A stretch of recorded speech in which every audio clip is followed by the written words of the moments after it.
Saudações a todas e a todos. Nosso assunto de hoje é a sociedade liberal do século XIX, 1870, 1945. E nós vamos tratar de o apogeu dessa sociedade liberal e, consequentemente, as suas crises, culminando aí Segunda Guerra Mundial, 1940 a 45, né? Grande crise, uma das grandes crises da sociedade liberal. Isso significa que o liberalismo econômico dominou, né, como doutrina econômica. Compartilho aí com vocês o PowerPoint, né, para a gente ir seguindo aí nosso roteiro. Vejam, sociedade liberal, apogeu e crise no mundo ocidental contemporâneo, 1870 a 1945. O que significou isso, essa sociedade liberal, né?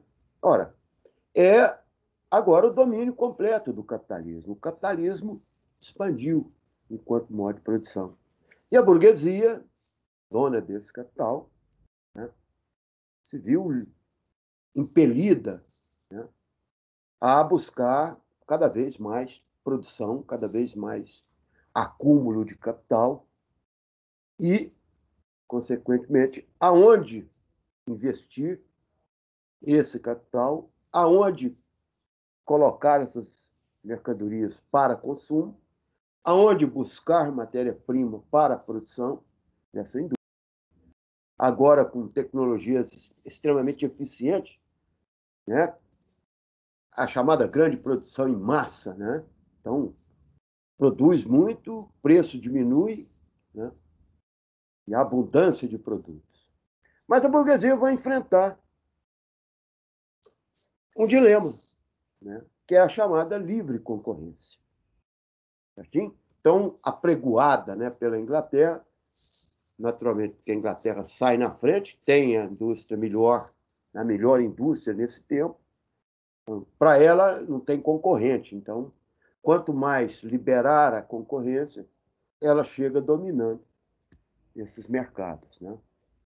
Mas quando ela começa a enfrentar as barreiras contra essa livre concorrência, começam a gerar as crises. Nós vamos falar sobre essa evolução do capital. O nosso título aí dessa página, né, desse quadro, é o capital monopolista. Então, o que significa isso? Que de um capital de livre concorrência, aquele que, né, as indústrias concorrem entre si, aquele que tem o melhor preço, né, vence na venda dos seus produtos, ou seja, aquele que possui maior capacidade ou maior acúmulo ou reserva de capital vai detonar com aquele que não tem reserva de capital, então, e com isso vai se tornar cada vez maior, cada vez mais rico, cada vez mais acumulativo. Então, seria assim como o grande capitalista eliminando o pequeno capitalista. Mas vejam que o outro lado da moeda seria o quê? Países como Alemanha, né? Países que tinham menor condição de concorrência com a Inglaterra. Alemanha, França, Itália, Estados Unidos recorreram ao chamado protecionismo. Sim? O que é o protecionismo? Tarifas altas sobre os produtos importados. Correto? Então, veja.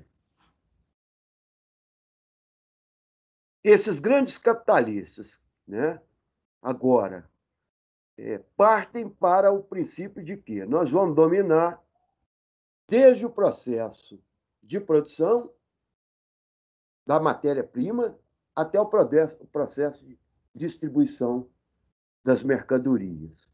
Com isso, ele monopoliza os setores. Vão surgir grandes monopólios aí, né, nos Estados Unidos, na Alemanha, na Inglaterra, na França, vão dominar o mercado.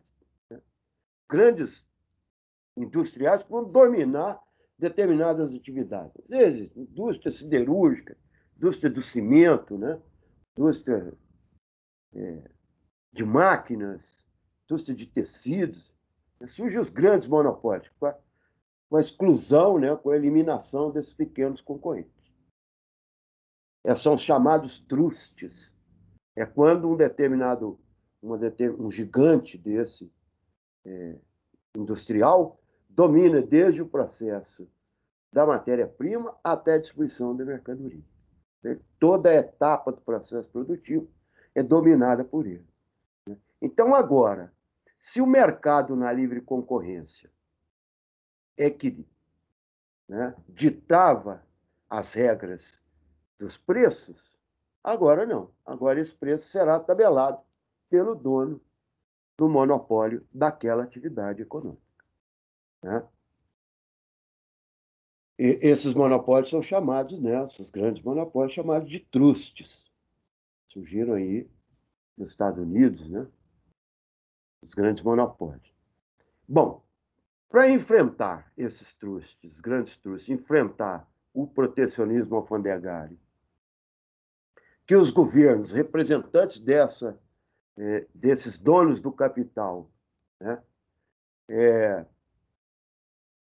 impõem sobre a importação de produtos de outros países, Alemanha, Itália, Bélgica, França, Estados Unidos, né? São nações industriais, mas que chegam tardiamente aí, pós-Inglaterra, então concorrer com a Inglaterra não é um bom negócio. Então eles vão recorrer ao chamado protecionismo. Isso significa o quê? Que o governo, né, que representa os interesses desses grandes industriais, vai taxar a importação de forma que ele proteja aquele mercado interno para o seu industrial. Então, enfrentando também essa crise, o que esses donos dos grandes monopólios vão fazer? Eles vão se associar, né, entre si, né, dividir os mercados, tabelar os preços, tudo em acordo, para poder dominar os mercados. Isso vai surgir na Alemanha chamados cartéis. Então, cartel seria como uma reunião de, né, vários industriais naquele ramo, naquela atividade econômica, e eles vão se unir, né, e formar um cartel e dominar os mercados. Né? Para aumentar cada vez mais esses lucros, para aumentar cada vez mais a produção, vão se associar ao chamado capital financeiro, né, os grandes bancos. E no final aí do século XIX, quem vai dominar o mundo serão os grandes banqueiros, né? Então, se o capital agora era industrial, agora virou a grande fonte de riqueza, né? É o capital financeiro. Então, cada vez mais concentrando os capitais. Vou ler para vocês aqui que o Aquino nos traz no livro Sociedade, História da Sociedade Modernos e Contemporâneos, para vocês verem como é que esse capital monopolista controla o sistema de crédito, controla o sistema de produção. Nas palavras de Woodrow Wilson, presidente dos Estados Unidos, mostram ser isso verdade em 1911. Uma grande nação industrial é controlada pelo seu sistema de crédito. Nosso sistema de crédito é concentrado. O crescimento da nação, portanto, e todas as nossas atividades estão nas mãos de uns poucos homens. Esses poucos homens eram os banqueiros. Mas um outro trecho que é citado por Léo Huberman, no seu fantástico livro, né? História da Riqueza do Homem, das mais importantes livros aí sobre história da economia, ele trata, inclusive, aqui, ó,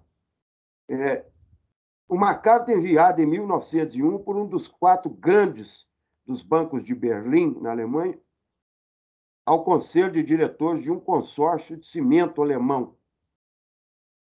Ficou assim demonstrado. Sabemos que a próxima Assembleia Geral dessa companhia poderá tomar medidas suscetíveis de alterar seus empreendimentos, com o que não podemos concordar. Lamentamos profundamente que, por esse motivo, sejamos obrigados a retirar o crédito que lhes vimos concedendo. Se a Assembleia Geral acima referida não tomar qualquer decisão que nos seja inaceitável, e se recebermos garantias aceitáveis quanto ao assunto, para o futuro não teremos objeções em negociar a abertura de novos créditos. Leo Huberman, lá na História da Riqueza dos Homens.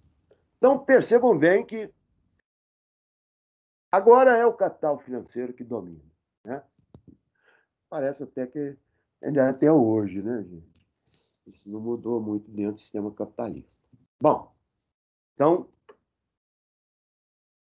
entendido essa estrutura, aí nós vamos, né, cada vez mais produzindo, necessitando nos países. Cada vez a máquina vai substituindo a mão de obra, portanto, criando uma horda de desempregados, né, o desemprego altíssimo na Europa, nesse tempo, os salários extremamente baixos, né?